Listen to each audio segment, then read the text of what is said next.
Bonjour, bonsoir, chères toutes, chers tous. Heureux de vous retrouver dans cette nouvelle capsule. Il y a une question à laquelle nous devons de répondre. Et la question est certainement la suivante. Est-ce que une autre personne peut voler votre destinée? Oui, vous avez bien entendu. De façon plus claire, voilà mon destin que je déroule en destinée. Est-ce qu'une autre personne peut me voler ma destinée? Est-ce que c'est possible qu'une autre personne me remplace, vous voyez, et profite de ma destinée? C'est une question cruciale, n'est-ce pas? Eh bien, aujourd'hui, je vais vous faire part d'une histoire vraie, puisque je l'ai eue en consultation, et tenez-vous bien, hein, les secrets de la consultation sont gardés. J'ai toujours demandé la permission de partager avec vous l'expérience d'une personne parce que je suis sûr, à travers ce que je vais partager avec vous, je suis sûr que vous allez vous sentir concerné et cela vous permettra de réajuster votre vie à bon escient. Est-ce que vous êtes prêt à ce qui va se passer maintenant? La question, gardez-la en esprit, est-ce qu'une autre personne peut jouir de votre destinée à votre place? Et vous, votre vie devient de plus en plus merdique et des situations d'envoûtement et de possession se précisent dans votre vie. Est-ce que lorsque vous rencontrez des gens qui, qui ont perdu leur vie, en quelque sorte, est-ce que vous constatez que ces personnes sont rejetées par les gens? Est-ce que vous vous sentez rejeté, comme si les gens ne vous aiment pas ou ne vous aiment plus, ou votre présence les indispose? Est-ce que vous avez ce phénomène lié souvent à la mauvaise odeur, à l'odeur spirituelle, bien sûr? Est-ce que vous comprenez le contenu de ce que ça signifie? Laissez-moi vous clarifier les choses par la science spirituelle de l'ancestralité africaine. OK, on y va. J'ai reçu en consultation une dame. Comme beaucoup de personnes, elle a pris rendez-vous et nous avons commencé à discuter. Elle a commencé à me parler de sa vie, à me dire comment elle se sent mal, qu'elle n'en peut plus, qu'elle n'arrive plus à faire les choses par elle-même. Elle veut tout abandonner. Elle a envie de se suicider, mais j'ai fait une vidéo sur le suicide. Elle a vu que ça ne l'arrangerait pas non plus de se suicider, mais qu'en fait, voilà toutes les fois qu'il y a quelque chose de bien qui devrait lui arriver, et bien, ça part. Ou c'est comme si tout ce qui rencontre un homme, l'homme dit, ah, mais c'est bien. Le lendemain, quand les deux se voient, c'est fini, l'homme n'en veut plus. En fait, la mauvaise odeur spirituelle est là. Et donc, elle a comme l'impression qu'en fait, on lui a volé sa vie, on lui a volé sa chance et sa vie ne lui appartient plus. Et donc, voilà, elle est non seulement allée au-delà de la déprime, mais elle a touché pratiquement le fond, puisque elle a décidé d'abandonner, de se laisser aller.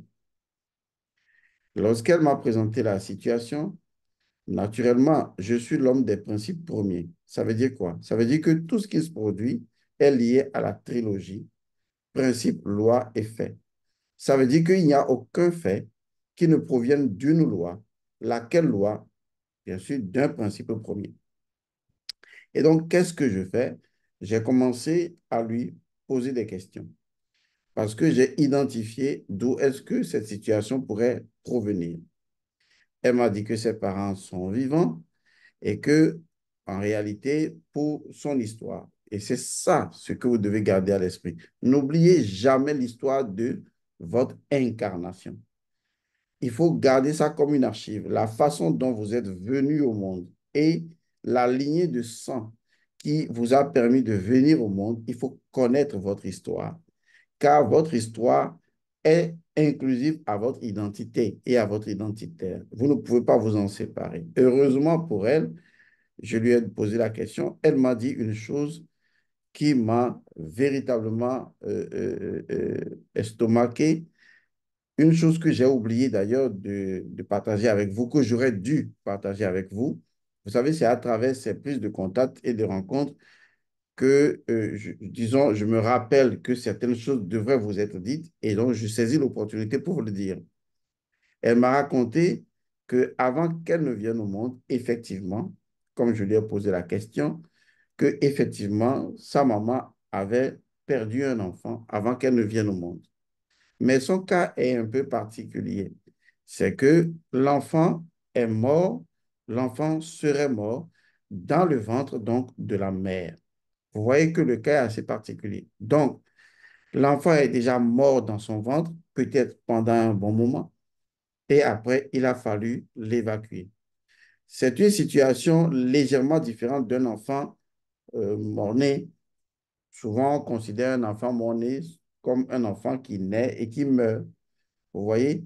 Mais dans ce cas d'espèce, c'est comme si l'enfant est déjà mort depuis et donc il faut juste évacuer le cadavre de l'enfant dans le ventre, dans l'utérus de la mère. Et je lui ai demandé si après des rituels ont été faits. Elle m'a dit non, qu'elle ne pense pas. Vous savez, les parents après deviennent chrétiennes et tout ça, etc. Donc c'est normal. Et donc, à un moment donné, elle me dit, mais on m'a dit, j'ai vu des gens, on m'a dit que c'est ma tante qui m'a volé ma chance. Alors, j'ai souri et j'ai commencé à lui expliquer une chose simple que je vais vous expliquer également. Qu'est-ce qu'une famille? J'ai fait plusieurs vidéos sur la dimension spirituelle de la famille. Il faut aller écouter ça, c'est important pour vous. Une famille, c'est un ensemble de positionnements énergétiques. Vous leur donnez de noms en parlant de ancêtres, grand-père, grand-mère, papa, maman, vous voyez les sœurs, les frères et tout. Mais en réalité, ce ne sont pas des individus, ce sont des positionnements énergétiques et vibratoires. Ce sont donc des fréquences énergétiques. Alors, chaque membre de la famille, de façon principielle, a un rôle précis dans la famille. Dans la famille, les oncles et les tantes sont les personnes qui s'occupent de tout ce qui est rite, rituel et cérémonie de la famille. Ce que j'ai remarqué dans ma longue carrière d'initié, c'est que la plupart du temps, lorsque les gens vont consulter, on leur trouve toujours soit oncle, soit des tantes. Et lorsque moi je pousse mes recherches, je leur dis, attention, ça ne veut pas forcément dire, et souvent à 99%, ça ne veut pas dire que c'est votre tante qui veut vous faire du mal. Non. Ça veut dire que, étant donné que des rituels, des rites et des cérémonies n'ont pas été bien faits ou ont manqué, lorsque vous consultez, vous voyez automatiquement les personnes dont les énergies sont associées aux rites, rituels et cérémonies. C'est tout. Est-ce que vous comprenez? C'est tout. Il faut bien garder ça à l'esprit. Je lui ai d'ailleurs donné un exemple à cette personne. Je lui ai dit, supposons qu'un jour, vous manquez de respect à votre mère. Vous l'insultez, vous l'injuriez, et votre mère ne dit rien. Elle vous regarde, elle est fâchée, et elle garde ça au fond d'elle.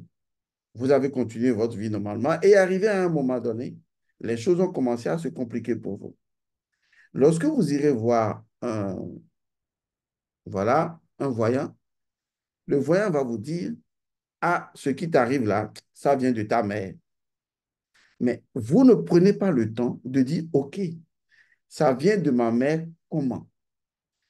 Est-ce que c'est directement ou bien j'ai posé un acte qui fait que justement, lorsque les gens voient, on ne voit que ma mère, mais en réalité, ce n'est pas que ma mère me fait quelque chose, mais c'est tout simplement parce que j'ai offensé ma mère qui n'a rien dit et dont je subis aujourd'hui les conséquences. Lorsque les gens ne rentrent pas dans la science spirituelle, mais restent simplement dans la mystification et dans les pratiques, leur esprit ne s'élève pas pour constater que un train peut en cacher un autre. De la même manière, j'ai toujours dit aux gens, lorsque vous voyez des personnes dans les rêves vous pourchasser, vous faire du mal, ne dites pas tout de suite que ce sont ces personnes-là dans la famille qui font ça. Parce qu'il pourrait s'agir effectivement d'actes de sorcellerie, certes, mais aujourd'hui, les sorciers prennent l'aspect, comme toujours d'ailleurs, des personnes que vous connaissez pour pouvoir vous agresser même dans les rêves. D'ailleurs, les entités de nuit, qu'on appelle les entités sexuelles, utilisent même l'image de votre mari ou de votre femme pour avoir des relations sexuelles avec vous. Et ça également, c'est un acte de sorcellerie, je vous le dis. Ça veut dire clairement que dans le monde astral et dans le monde des rêves, n'importe qui peut prendre la forme de n'importe qui pour pouvoir vous apparaître et vous allez dire, oui, c'est telle personne qui veut me tuer, c'est telle personne qui veut me tuer, alors que ce n'est évidemment pas forcément la personne. C'est d'ailleurs pourquoi j'ai toujours présenté la chose autrement. Je me fous de la personne qui veut me faire du mal. Ce qui est important pour moi, c'est de savoir que je peux identifier le mal et par conséquent, je peux développer les outils et assumer ma propre protection. C'est l'élément le plus essentiel.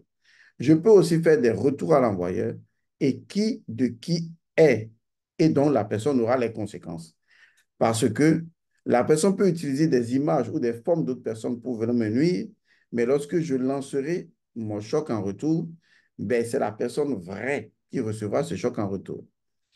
Donc, il est évident dans la vie de cette personne qu'on lui avait menti en lui disant que c'était sa tante qui a volé sa chance, qui a fait ceci, qui a la sorcellerie.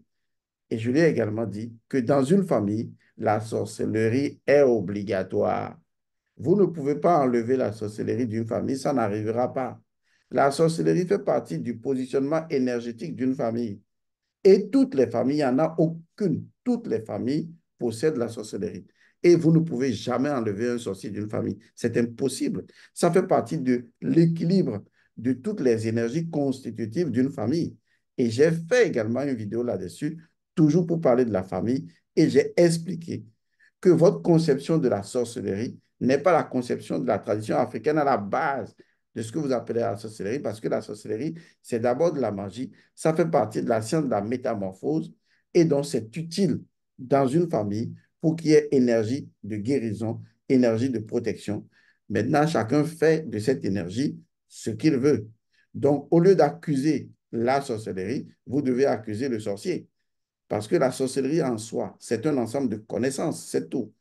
Mais celui qui en use, eh bien, il en use de façon maléfique. On ne va pas confondre celui qui fait, qui agit mal avec la sorcellerie à la sorcellerie, non, pas du tout. Donc, il y a beaucoup de mécréants spirituels, beaucoup d'ignorants, d'ignards d'ailleurs, qui se prennent à ce jeu en confondant l'outil qu'on peut utiliser comme le couteau, par exemple, pour couper du pain ou pour égorger quelqu'un, en disant que c'est le couteau qui est mauvais. Ce n'est pas le couteau qui est mauvais. Il y a des forces dans la nature. Vous les utilisez pour moralement le bien, éthiquement le bien, ou vous l'utilisez pour la malveillance, c'est vous qui décidez. Alors, donc j'ai expliqué à cette dame que ce n'était pas sa tante, qu'en fait, ce qui se passe, c'est que sa maman a été enceinte avant elle. Il y a ce qu'on appelle la loi de l'aîné. Il y a des choses que vous devez apprendre. La loi de l'aîné. Même dans une Afrique, aujourd'hui et même ancienne, on respectait la loi de l'aîné. Par exemple, vous avez une grande sœur qui n'est pas mariée et vous êtes la petite sœur ou la cadette, vous voulez vous marier. C'est votre droit. Mais il faut faire un rituel à l'endroit de la grande sœur. Sinon, eh bien, votre mariage va avoir des problèmes ou vous allez subir des actes de sorcellerie et on vous dira que c'est la grande sœur, alors qu'en fait, ce n'est pas peut-être directement elle, c'est dû simplement au fait qu'il y a l'énergie de l'aîné. La loi de l'aîné est claire. On ne peut pas manquer de respect à un aîné. Or, le respect, c'est la considération du sacré. Dès l'instant où vous considérez un sacré, vous êtes dans le respect. Donc, je suis petite sœur, je veux me marier, je vais faire le respect à ma grande sœur, donc je fais le rituel qui convient pour pouvoir justement m'équilibrer parce que dans l'énergie des choses, eh bien, C'est elle qui devait d'abord se marier. Mais l'Occident vous dira, mais non, chacun a sa chance. C'est normal que chacun a sa chance. Mais c'est la même loi de la nature qui dit que quelqu'un est né avant vous. Et cette personne qui est née de votre père et de votre mère avant vous, vous êtes né après cette personne. Vous qui êtes né après cette personne, vous possédez l'énergie de cette personne. Exemple, votre grande sœur est née. Vous êtes né après elle. Donc, vous avez l'énergie de votre grande sœur.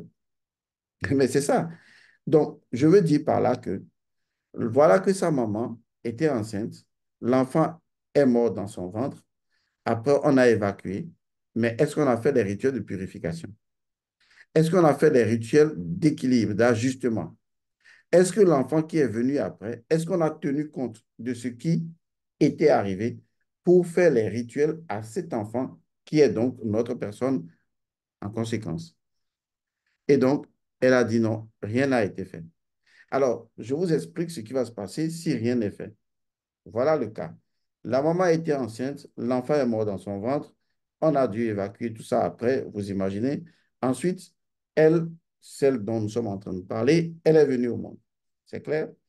Or, quand elle est venue au monde, vu qu'elle est considérée comme la suivante, elle porte automatiquement la totalité de l'énergie de l'enfant qui était décédé dans le ventre de la mère. Pourquoi? Parce que pour créer un enfant, il faut créer d'abord une entité spirituelle de l'enfant. C'est l'entité spirituelle qui fait la constitution du biologique de l'enfant. Parce que quand vous voyez l'enfant évoluer dans le ventre de la mère, selon le principe de l'Horus, c'est-à-dire selon la multiplication cellulaire, à savoir 1, 2, 4, 8, 16, 32, etc., 64 et le reste, cela existe sous la loi, on appelle ça la loi d'Horus ou la fraction de l'œil d'Horus. Ça se passe dans le ventre de la mère. C'est ainsi que l'entité spirituelle qui est déléguée, c'est une image, pour façonner le corps de l'enfant. C'est ce que l'entité spirituelle va faire. Vous imaginez chaque cellule formée. Or, chaque cellule qui se forme jusqu'à donner une forme humaine, hein, l'embryon ou le fœtus, etc., dans le ventre de la mère, vous imaginez que ça a été fait forcément sous l'action d'une énergie. Et cette énergie devient alors une entité. Qu'est-ce qu'une entité? Une entité, c'est une énergie qui, à la longue, par automatisme, a possédé sa propre récurrence. Je l'ai toujours dit et répété. Donc, à partir de ce moment, l'enfant qui était mort dans le ventre, on peut évacuer le corps, mais il faut purifier l'entité. Parce que si l'entité n'est pas purifiée, l'entité est là, elle demeure là. Mais qu'est-ce qui va se passer? Lorsqu'un autre enfant va venir au monde, cet autre enfant a également son entité qui va façonner son corps. L'enfant va naître, mais en ce moment, l'enfant ne naîtra pas seul. L'enfant naîtra avec l'ancienne entité plus son entité. En fait, de façon résumée, il y aura dans la vie de cette fille, et c'est le cas, deux entités qui posséderont son corps. C'est aussi simple que ça. Pourquoi? Vous allez me demander. Je vais tout vous expliquer. C'est très scientifique. La finalité d'une énergie, c'est de se matérialiser. La finalité d'une entité, c'est de posséder un corps. Retenez ça bien dans votre tête. Tout ce que les esprits veulent, c'est de posséder un corps. C'est pourquoi les esprits dérangent les hommes et les animaux, c'est de posséder un corps. Or, posséder un corps veut dire posséder un sang. C'est ça la loi finale d'une entité. Une entité, son ambition la plus élevée, c'est d'avoir un corps à partir duquel s'exprimer, jouir et bénéficier de tout ce que le corps lui apporte. Cette entité qui au préalable n'était pas capable de jouir des quatre éléments de l'homme et du cinquième élément et de jouir de tout ce que l'homme jouit, cette entité maintenant va posséder un corps humain et jouir de la sexualité, de la nourriture, jouir des relations. Parce que la finalité d'une entité, c'est de posséder un corps et de jouir grâce à ce corps. Sans un corps, une entité ne peut pas jouir. Est-ce que vous comprenez ça? La jouissance est liée à un corps. Or, cette entité ne peut pas jouir parce que n'ayant pas un corps. Donc, son désir le plus ardent, c'est de posséder un corps. Et donc, quand le nouvel enfant ou la nouvelle enfant est en train de se former dans le corps, son énergie pénètre l'énergie de l'enfant. Et dès que cette fille est née, eh bien, elle est née avec l'ancienne entité plus son entité et donc deux entités qui dirigent son corps. Cela devient donc une possession. Donc, quand cette fille me dit aujourd'hui, voilà, je sens des choses circuler dans mon corps, je sens un peu comme si mes os me font mal. Et je lui ai dit, si vos os vous font mal, c'est que vous êtes deux sur une branche qui était précédemment faite pour une seule personne. Mais qu'est-ce que vous ne comprenez pas dedans? Alors qu'il fallut tout simplement, au moment où l'enfant a été évacué du ventre, l'enfant mort a été évacué du ventre de la mère, il fallut tout simplement faire les rituels de purification et d'autodestruction de l'entité là. Et cette entité n'existera plus. Et l'enfant qui est venu, eh bien, l'enfant n'aura que sa vie. Et je vais vous faire une démonstration qui ne vient pas de moi, mais qui vient de la personne elle-même. Je lui ai posé la question de savoir, est-ce que tu fais des rêves récurrents, des rêves répétitifs? Parce que les rêves répétitifs, c'est le signal que votre âme envoie pour vous dire, panne, voici la panne, voici la panne, voici la panne, voici la panne, voici la panne. Vous comprenez? OK. Et donc, elle me dit, oui, il y a un rêve que je fais souvent qui est très répétitif, c'est que ça m'est arrivé chaque fois que je perds un boulot, c'est que avant de perdre le boulot, je rêve que je suis assis sur un siège. Après, je me lève peut-être pour aller faire quelque chose. Et à mon retour, je vois quelqu'un qui vient s'asseoir à la place, à la même place que moi. Et toute tentative pour enlever cette personne, eh bien, s'avère vaine. Et je lui ai dit, là, tu as un véritable problème. Pourquoi? Et je vais vous retourner dans la tradition africaine. Parce qu'il faut que vous ayez une identité. Sans identité, sans histoire, vous n'êtes rien. Qu'est-ce que la tradition africaine dit? Nous, quand on était petits, là, on nous dit toujours, je vais vous le dire en minant, ou je vais vous le dire également en fond peut-être. On dit simplement, Om nanaïndo me boube tepe. C'est une loi de la nature. Ancien do mere aussi temer. C'est-à-dire quoi? Voilà votre père qui est assis. Et ça, on vous l'a certainement dit, à moins que vous soyez né en Europe, la foutaise. En Afrique, votre père est assis sur un siège. Il se lève pour aller prendre quelque chose et pour revenir. Et vous, vous venez, vous trouvez le siège, ou bien vous étiez debout, ou vous étiez en train de faire quelque chose, et votre père s'est levé. Et vous, vous venez vous asseoir à sa place.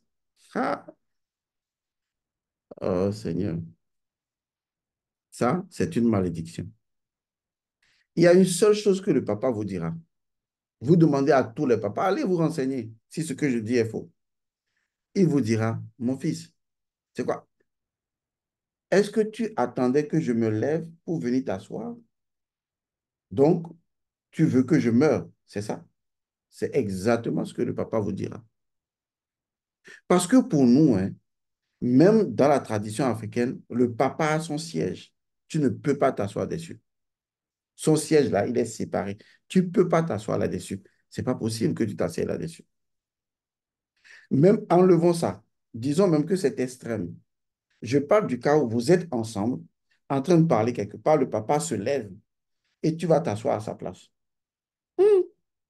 Est-ce qu'il vous est arrivé de rendre visite à des ministres? Moi, j'en ai rencontré beaucoup.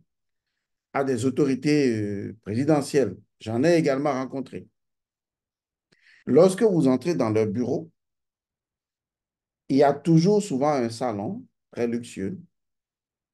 Mais dans ce salon luxueux, lorsque le protocole veut vous faire asseoir, il vous dit, asseyez-vous là-bas. Si par erreur, vous vous dirigez vers un endroit inapproprié, il vous dit, non, non, non, s'il vous plaît, c'est son excellence qui reste là-bas, vous restez ici. Oui, c'est comme ça. Je suis désolé, c'est comme ça. Même Macron ne dirait pas le contraire. C'est une loi. Quelqu'un ne... Même entre vous, je dis bien entre vous, amis, vous êtes assis quelque part, peut-être, excusez-moi, dans un bar, et vous êtes en train de boire. Et donc, vous êtes assis là-bas, l'autre est assis ici, quelqu'un est assis de l'autre côté. Et celui qui est au milieu, il dit, je vais prendre un truc pour boire. Et vous qui êtes à l'extrême, vous vous levez, vous venez vous asseoir à sa place. Si quelqu'un vous fait ça, dégagez la personne de votre place. Si vous êtes en famille, vous regroupez, vous êtes assis en train de parler, vous vous levez pour faire quelque chose et la personne vient s'asseoir à votre place, dégagez la personne parce que ça porte malchance. Donc, quand cette dame m'a dit, Monsieur Godson, voilà dans le rêve ce qui m'est arrivé, je dis, mais là, tu as des problèmes parce que quelqu'un est en train de te voler ta place. Quelqu'un est en train de te voler ta destinée. Quelqu'un est en train de te voler ta vie, ton existence, par le principe de remplacement. Or, cette personne ne peut pas le faire jusqu'à cette extrémité, à moins que, comme elle-même le dit, qu'elle sent des choses circuler dans son corps, qu'elle se sent possédée, ou que chaque fois qu'elle rencontre quelqu'un, les gens la détestent ensuite.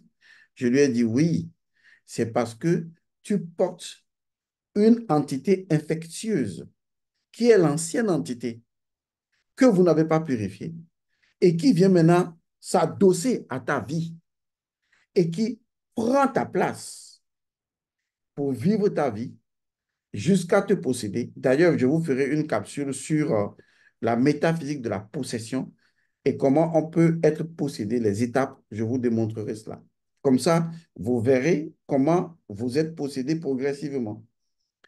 Et donc, elle est dans cet état de possession parce que justement, cette entité est en train de prendre de la place sur elle, dans sa propre vie, pour vivre sa destinée en lieu et place d'elle.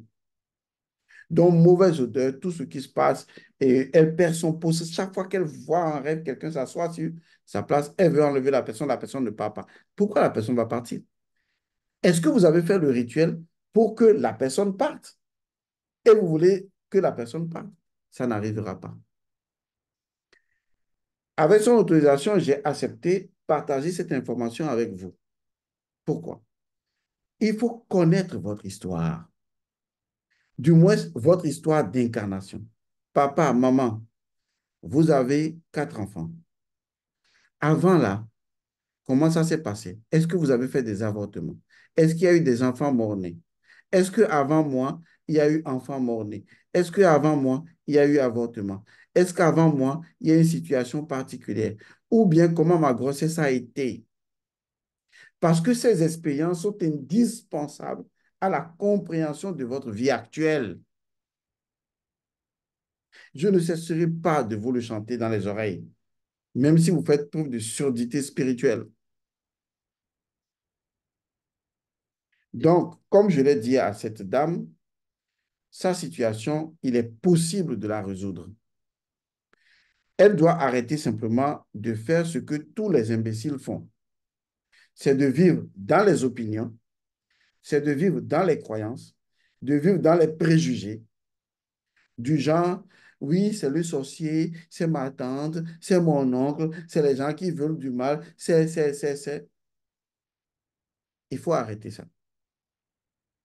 Il faut déterminer la cause précise du problème. J'ai reçu des gens dans mon cabinet, un monsieur notamment, qui était assis devant moi. Il m'a dit, il fait un rêve récurrent. Je dis, quel genre de rêve tu fais? Dans tous ces rêves récurrents, le nombre 3 sort toujours. Lorsque nous avons fait les recherches, on s'est rendu compte que, avant sa naissance, et donc ce monsieur est bloqué partout, il n'arrive pas à évoluer. On a vu qu'avant sa naissance, eh bien, il y a 3 enfants qui étaient perdus avant qu'ils ne viennent au monde. Et lui n'avait pas fait le lien. Et je lui ai dit, mais tu vois, exactement. Donc aujourd'hui, avant ta naissance, il y a eu 3 enfants morts-nés. Tu portes l'énergie de ces 3 enfants. Et donc, ce qui se passe dans ta vie et qui est comme un cycle de 3, et ta vie se passe dans ce désordre-là, c'est lié à ça. Est-ce que vous avez fait des purifications? Il dit, mais c'est pas possible. Voilà la vérité. Je résume pour vous l'idée, parce qu'il ne faut pas que les gens comprennent mal les choses. L'idée, c'est quoi? Il y a un ordre naturel. D'accord? Cet ordre naturel évolue d'une certaine manière. C'est comme Horus qui gère l'Égypte, selon la Maat. L'ordre naturel signifie que quand une femme est enceinte, l'enfant évolue normalement. Après 9 mois, eh bien, l'enfant descend. La naissance de l'enfant passe par la sortie de sa tête et c'est ce que, en grande partie, nous avons constaté et que nous avons validé, que la nature a validé et qu'on appelle un ordre naturel. C'est un exemple que je vous donne pour vous expliquer les choses. Maintenant, prenons un cas où, au lieu de 9 mois, l'enfant fait 11 mois dans le ventre ou 1 an dans le ventre. Cela s'écarte de l'ordre naturel. Prenons le cas où l'enfant n'est pas le siège. Cela s'écarte de l'ordre naturel. Prenons le cas où l'enfant n'est pas césarienne. Cela s'écarte de l'ordre naturel. Est-ce que vous comprenez un peu la liste des choses? Prenons le cas où l'enfant qui va venir au monde est décédé. Cela s'écarte de l'ordre naturel parce que Isis, Osiris, c'est la vie. Donc, ce qui intervient comme mort, c'est Isfet, c'est un désordre. Ça, c'est cadre de l'ordre naturel. Vous voyez, je vous parle comme à la maternelle. Et maintenant, quand la mère perd un enfant, deuxième enfant, troisième enfant, c'est en dehors de l'ordre naturel, c'est un désordre. C'est un déséquilibre. Vous comprenez ça? OK. Maintenant, les parents ont un enfant qui a survécu. On a eu 3 enfants qui n'ont pas survécu et un enfant a survécu. Il y a un rituel à faire. Dès qu'il y a un désordre, il y a un rituel pour restaurer l'ordre. Vous comprenez ça? Maman et papa, maman, ils ont fait enfant, l'enfant est mort dans le ventre, on a dû l'évacuer. Un désordre. Automatiquement, il faut faire un ordre naturel. Un rituel est un protocole d'accord entre l'invisible et le visible dans la perspective de protocolariser les énergies interactives des deux pour produire un ordre naturel. Maintenant, ça peut aller, non? Voilà. Pourquoi je vous fais cette capsule? Pour vous ouvrir les yeux. Il y a beaucoup de choses qui vous arrivent et vous avez comme l'impression, toujours avec la conscience de la victime, vous cherchez toujours que c'est la faute de quelqu'un. Et c'est ça votre problème. Vous ne voulez pas être responsable. Être responsable, c'est remonter son histoire et se poser les bonnes questions. Pas accuser quelqu'un, remonter son histoire. Une fois que cela est fait, vous allez prendre vos responsabilités. Vous ne savez pas jusqu'à quel point les parents ont créé du désordre en changeant systématiquement de religion et en rejetant tout ce qui était de la tradition. Ils ont créé énormément de désordre et de conflits d'énergie. Et ça, vous en êtes les porteurs, vous devez les régler. Et ça, vous ne voulez pas voir ça. Tout ce qui vous intéresse, oui, pourquoi ceci ne va pas, pourquoi ceci ne va pas. Vous oubliez qu'en réalité, vous êtes une histoire. Vous êtes l'histoire de votre sang. Et vous avez la responsabilité de la connaître, votre sang, de la connaître, cette histoire de votre sang, de le connaître, votre sang. Et à partir de ce moment, vous saurez exactement quoi faire au moment opportun. Est-ce que maintenant, ça peut aller? J'espère que vous avez parfaitement compris le message. Vous avez compris l'index de ce qui doit se produire, un désordre. Il faut régler ça avant de continuer. Si un désordre n'est pas réglé et qu'on continue, ce qui a continué porte le désordre et va répandre le désordre. À moins qu'à un moment donné, comme tout rituel est transcendant, on règle le désordre. Voilà, c'est tout ce que ça veut dire. Je voudrais donc rappeler à tous ceux qui nous suivent, encore une fois, qu'il y a des escrocs, des arnaqueurs qui utilisent souvent l'identité de Godson pour vous demander de l'argent. Si quelqu'un vous demande de l'argent sur Facebook, ne lui donnez pas, ce n'est pas moi. Je ne demande de l'argent à personne sur Facebook. Le seul endroit où je fais des formations et je partage mes formations et je partage les choses avec vous, c'est sur Telegram et c'est sur WhatsApp. Et sur Telegram et sur WhatsApp, mes numéros sont visibles. Je ne cache pas mes numéros. Je n'ai qu'un seul numéro. Et d'ailleurs, j'ai fait exprès pour éviter de confusionner les gens. Mon numéro que vous trouvez aussi bien sur Telegram que sur WhatsApp, c'est plus 228 99 99 93 93. Dès que vous voyez ce numéro et que vous écrivez, je vous répondrai. Vous saurez que c'est elle, Monsieur Godson. Je vous ferai des voices, vous entendrez que c'est moi. Mais si vous voyez un autre numéro qui se fait passer pour Elman Godson ou qui se fait passer pour un collaborateur Elman Godson, eh bien, c'est comme si je vous disais de revenir à l'article 1, qui est donc de se référer à Godson pour savoir est-ce que ce numéro-là est validé par toi? Est-ce que c'est un collaborateur à toi? C'est très simple. Maintenant, si quelqu'un insiste et dit que c'est lui, Godson, faites un appel vidéo avec la personne. C'est tout. Si vous n'avez pas le numéro, plus 228 99 99 93 93. C'est clair?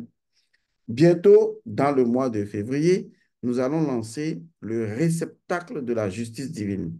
Il s'agit donc d'un vaudoun, d'un réceptacle, d'un systémique spirituel que nous avons mis ensemble en y mettant tous les ingrédients dans la perspective d'aider les personnes à venir déposer leurs plaintes dans la boîte de la justice divine, qui est le réceptacle de la justice divine, pour que justice divine leur soit rendue selon la MAD. Ce n'est pas nous qui rendons justice, c'est la justice divine qui va être rendue. Quelle est la différence?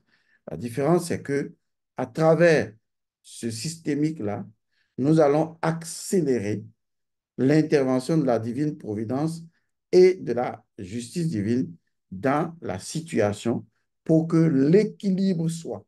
Donc, il ne s'agit pas de dire, oui, on va à la justice divine pour nuire à l'autre. Non.